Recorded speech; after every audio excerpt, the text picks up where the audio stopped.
इससे पहले भी मेरा ख़राब लोगों द्वारा पीछा हो चुका है। एक बार तो लगभग उत्पीड़ित भी हो चुकी हूँ। मैं ऐसी चीज़ों पर ज़्यादा ध्यान नहीं देती हूँ। मैंने लाइफ में बहुत कुछ देख रखा है और उन अनुभवों की वजह से ही मैं खुद को सबसे ज़्यादा सहनशील मानती थी। किसी ने मुझे उत्पीड़ित करने की कोशिश की, पर मुझे डर नहीं लगा। मुझे पता था कि मैं इसको आसानी से मार सकती हूँ और मैंने ऐसे ही किया। मुझे पता चल जाता है जब कभी बुरा होने वाला होता है या फिर कोई अपना असली चेहरा छुपा कर रखता है। मेरे दोस्त मुझे ऐसे कहते हैं कि तुम्हें गॉड से कुछ वरदान प्राप्त हुआ है। मैं कोई अंधविश्वासी नहीं हूँ, लेकिन मुझे इस बात पर सहमत ज़रूर है। मेरी लाइफ में एक दिन ऐसा आया कि जहाँ सब कुछ बहुत अजीब हुआ। मैं अपने कॉलेज के फर्स्ट ईयर में थी और एक बहुत सुंदर से अपार्टमेंट में रहती थी। शुक्रवार का दिन था और मुझे बैंक जाना बहुत ज़रूरी था क्योंकि मैं अपने चेक को नकद में बदलवाना भूल गई थी। मैं अपने घर से बाहर निकली और दरवाज़ा बंद किया और अपनी कार की तरफ चलना शुरू कर दिया। मैं अपनी कार की तरफ जा ही रही थी कि एक तेज़ी से कार मेरे सामने आकर रुकी। उसके अंदर दो लोग बैठे हुए थे। उसमें से एक काफ़ी हट्टा कट्टा बड़ा लग रहा था और एक ऐसे लग रहा था कि वो अभी किसी जेल से निकल के आया हो, और दूसरा काफ़ी पतला था और उसने एक काला चश्मा पहन रखा था। जैसे ही मेरी नज़रें उनसे मिली, मेरे दिल की धड़कनें बहुत ज़्यादा तेज़ हो गई और मेरे अंदर से एक आवाज़ आने लगी कि कुछ तो गड़बड़ ज़रूर है। मुझे बहुत अजीब लगने लगा। उनमें से जो बड़ा था वही कार चला रहा था। उसने कहा, तुम बहुत सुंदर हो, आओ बातें करते हैं।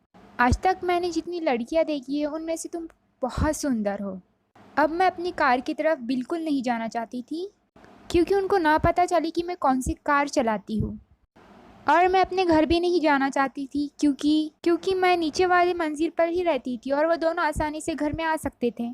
अगर उनको अभी तक मालूम नहीं था कि मैं कहाँ रहती हूँ तो मुझे उन्हें बताने का कोई इरादा नहीं था।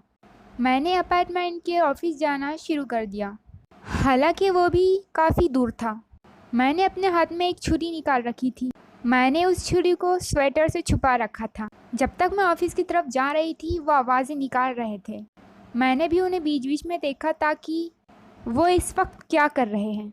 जो मोटा आदमी था उसने मुझसे कहा कि आज रात 2 बजे मेरे दोस्त के घर पार्टी है, क्या तुम हमारे साथ चलना चाहोगी? हम लोग पार्टी से पहले ही एक दूसरे को अच्छे से जान सकते हैं। दोपहर के लगभग 3:30 बज रहे थे, तो मैंने उनसे कहा कि नहीं, और मुझे परेशान करना बिल्कुल बंद करो। उन लोगों ने बहुत सी फिर भी चीज़ें कहकर मुझे लुभाने की कोशिश की। आखिरकार उन दोनों ने मुझसे कहा, अगर तुम हमारे साथ आओगे तो हम तुम्हें फ्री में जूतियाँ देंगे।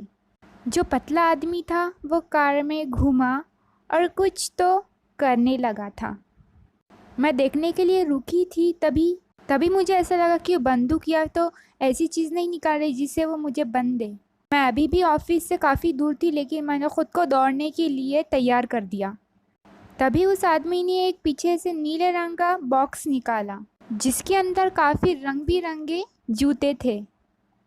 उसमें एक छोटी बच्ची की साइज़ के लेकर एक नौजवान लड़की के साइज़ तक के जूते मौजूद थे। अब मेरे दिल की आवाज़ मेरे दिमाग में हल्ला करने लग गई और मेरी बेचैनी बढ़ने लगी। मेरे घुटने ज़मीन पर गिरना चाह रहे थे और मुझे उल्टी आने लगी। ये एक राक्षस थे। मैंने इतना गंदा और इतना बुरा मेरी लाइफ में कभी फील नहीं किया था। मैंने उन्हें तेज़ आवाज़ में मना किया, नहीं। इससे वो गुस्सा होकर कार से बाहर आने लगे।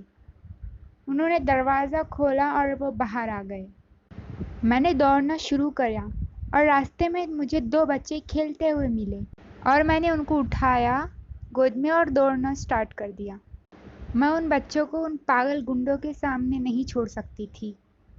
जैसे हम ऑफिस पहुंचे, हमने अंदर बैठे आदमी को पूरी बात बताई और उसने तुरंत पुलिस को कॉल किया, और मैंने भी उनके बच्चों की माँ को फ़ोन किया और मैंने कहा कि वो मेरे साथ है, चिंता करने की कोई बात नहीं है।